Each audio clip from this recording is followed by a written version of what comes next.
think StarCraft is an excellent example of this. It had a self-contained story. It left things open. Even when it came to Brood War, its expansion packs, it had its own cluster story. It finished its story, and they, yet again, left a lot of unanswered questions, including that little bonus mission that they still to this day have not answered, and probably will not by the end of the 3 StarCraft games they're making currently, but we'll see. I thought they did answer that. Did they? I thought the Xel'Naga, or whatever they're called, those beings that are part Zerg, part Protoss, are what they were talking about. That's what I believe. I hope so. It's been a while since I've caught up on my StarCraft lore. That's a shame, I know. I haven't actually played since StarCraft 2 released, so... Well, Heart of the Swarm will be up before too long. Yeah, I'll be getting it too, so I'll have more to talk about on it. There was a little addendum here that I probably should have made earlier, back when it was still a little more relevant than the topic we're on now. But what do you think of games getting just a re-release as an old... well, it's like the PSN and the Steam and all of them, taking the older titles and just bringing them to a newer market. Yes, definitely. Yes, agreed. Some of those titles are really hard to find. I think making games like Super Mario RPG available on the Wii's Virtual Console is a good move, because it gives gamers a chance to experience those great games that either they can't find or that are ridiculously expensive when they do find them. And Nintendo doesn't get any of that money either. No. So the Virtual Console is a good move for everybody. It makes it cheaper for the consumer, as long as they're not finicky and they need the collectors, whatever.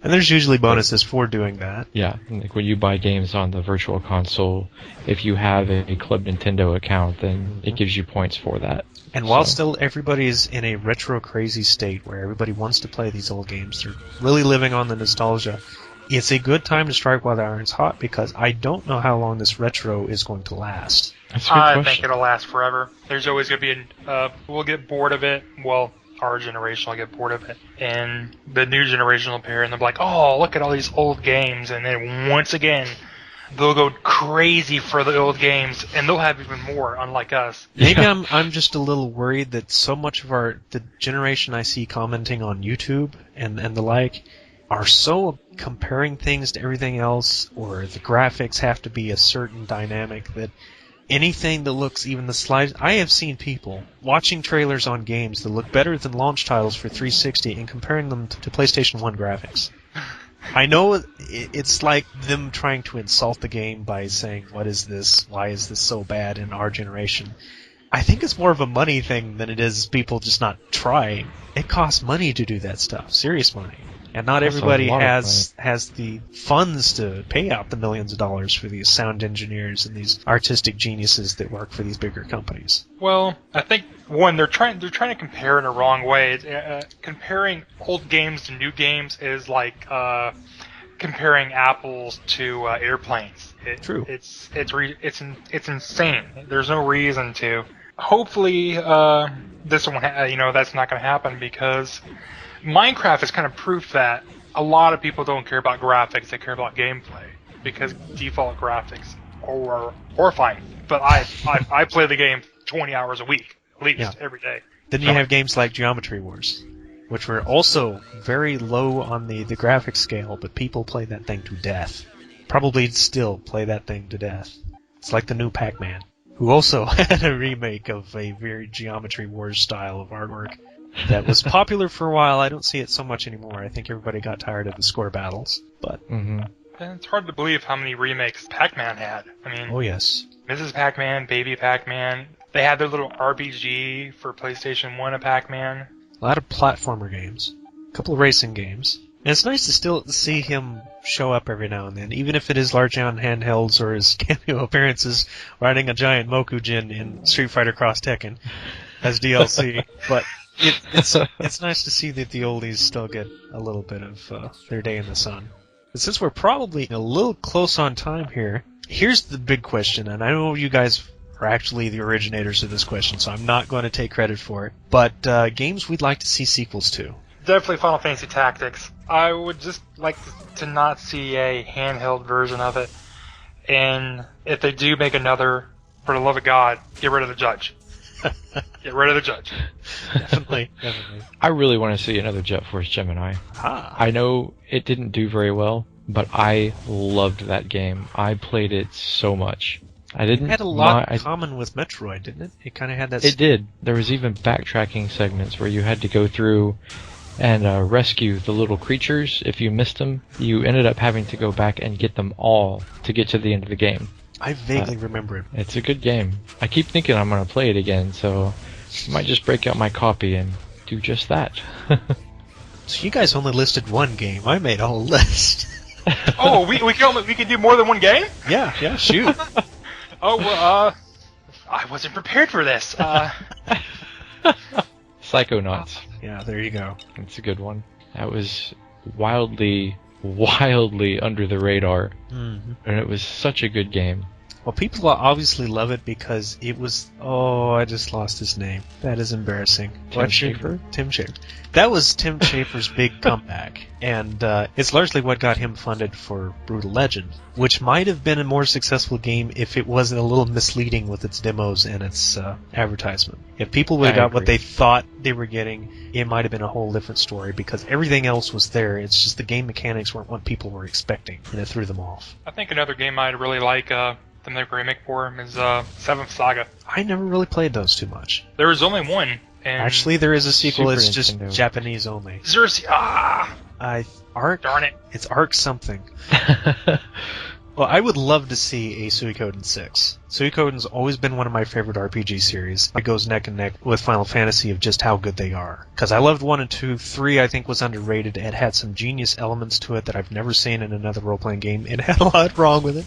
4 had the same problem that Wind Waker did, because it was so much sailing. And nothing but random battles. I think if they would have went just a little different direction, it could have been genius because there was a lot of pirate elements, there's treasure hunting elements. It was something you rarely see in a RPG. And 5, I haven't played a lot of 5 yet, but I've really enjoyed what was there. And also, I think I'm on the lines with a lot of other people. Stop making Kingdom Hearts side stories. Stop putting it on the portables. Give us Kingdom Hearts 3. I will agree with that sentiment 100%. But only if Tetsuya Nomura comes back on it. Because it seems like anything him and Nobuo Uematsu are not on doesn't seem to go well for Square these days. Let's see, sequels. There's a ton of fighting games.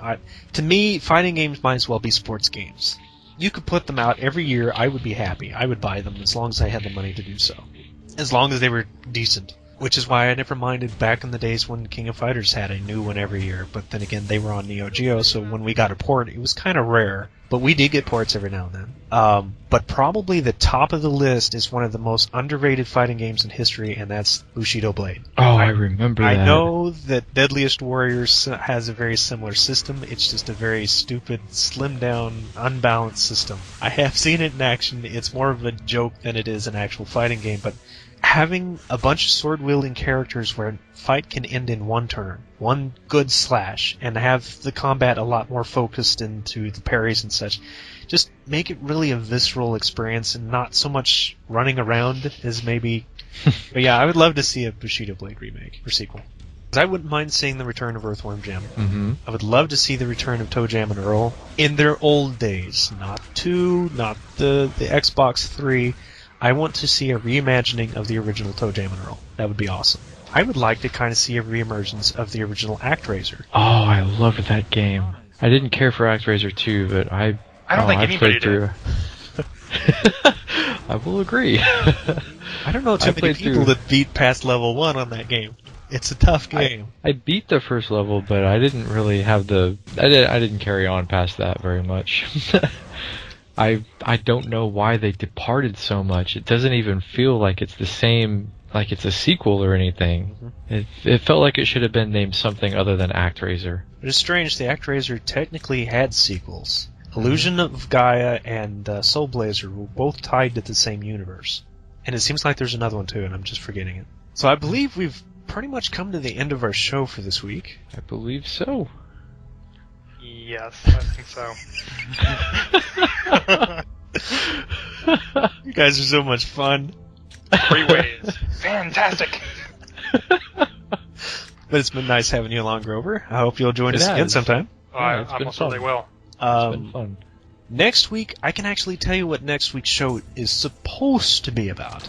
With the release of Mists of Pandaria, we're supposed to attempt, I'm saying supposed to a lot, to attempt to, not really a review show, of more of an overview of the World of Warcraft from its origins to where it is now, and just exactly what Mists of Pandaria has changed, and pretty much getting at least Mike's opinion on the game.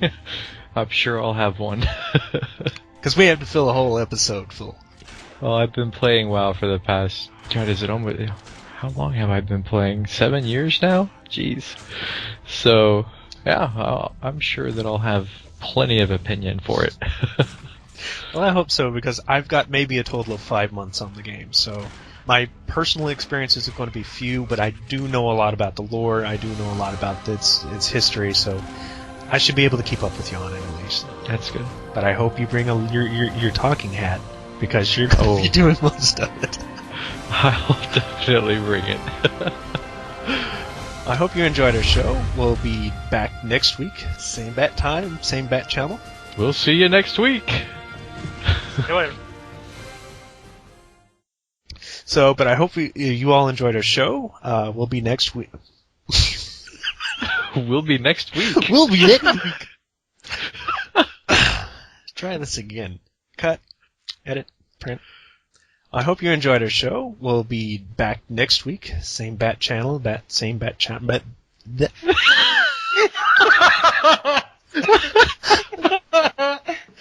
It'll never end.